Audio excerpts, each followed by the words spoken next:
I know I don't normally make a video for topic, but this one is quite specific, so I thought I'd make the easiest way to tell you the information would be to make a video. So we are going to be learning today about the connection of Mary Queen of Scots and also her father to Lochmaben, and specifically Lochmaben Castle. A few of you might know this already, but I only kind of learned about this over the weekend and I thought it was really interesting, so we're going to do a bit of work on that today.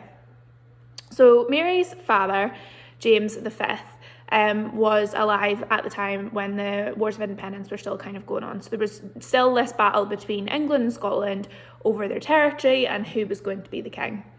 When Henry VIII became king, he tried to meet with James to come across like a settlement between the nations, but it didn't work. So a few battles happened, and then finally James V decided he was going to go and go into England, into Cumbria, and strike the English army.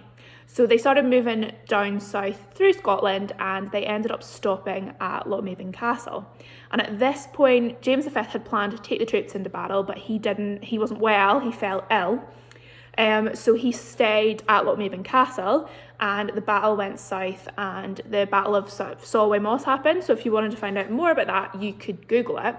But because James was quite ill, he stayed at Lochmaben Castle. Eventually he did leave there, but it was only a couple of weeks later that he then died, making the baby Mary the Queen of Scots.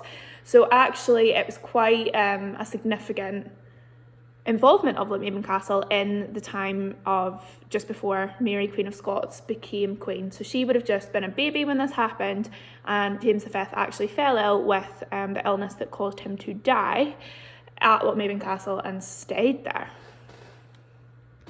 So then once Mary was a little bit older and she'd been and come back from France, she and Lord Darnley, when they were still married, went to a banquet at Lochmaben Castle in September in 1565, and then went back to Edinburgh afterwards.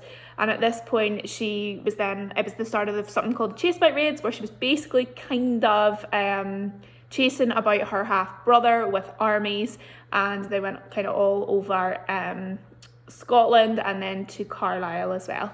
But she did actually stay with Lord Darnley at Lochmaben Castle in September 1565. So it's actually quite interesting that what we would consider such a small castle at Lochmaben actually had quite a lot of significance in the time of Mary Queen of Scots and her father. So for today's task, it's quite an open-ended task. What I would like you to do is in some way explain how Lochmaben Castle and Lochmaben is linked to the life of Mary Queen of Scots. So you can talk about what I've talked about in the video. If you're able to, it would be amazing if you could get out and go to Lochmaben Castle. You could maybe make like a little vlog there talking about it, or you could take some photos of different parts of it, maybe try and work out just from looking maybe where the banquet was held that she went to, and look at how thick the walls are. Do you think it was a good fortress? For that one, and just sort of present a little bit of information about Lochmaben Castle and its links to Mary Queen of Scots and her father. If you wanted to do this through a poster or a PowerPoint as well, that would be absolutely fine. I don't mind how you do it, and obviously I'm aware that not everybody will be able to get out to Lochmaben Castle to go and see it for themselves, but if you're able to, it would be a really, really good way to actually kind of put yourselves in Mary's shoes and walk kind of the same ground that she walked at one point in history. So that would be something really interesting that you could do. But your task is to present something, so a video, PowerPoint, poster, you can write a song if you wanted, about the links between Lochmaben Castle, Mary Queen of Scots and her father James V.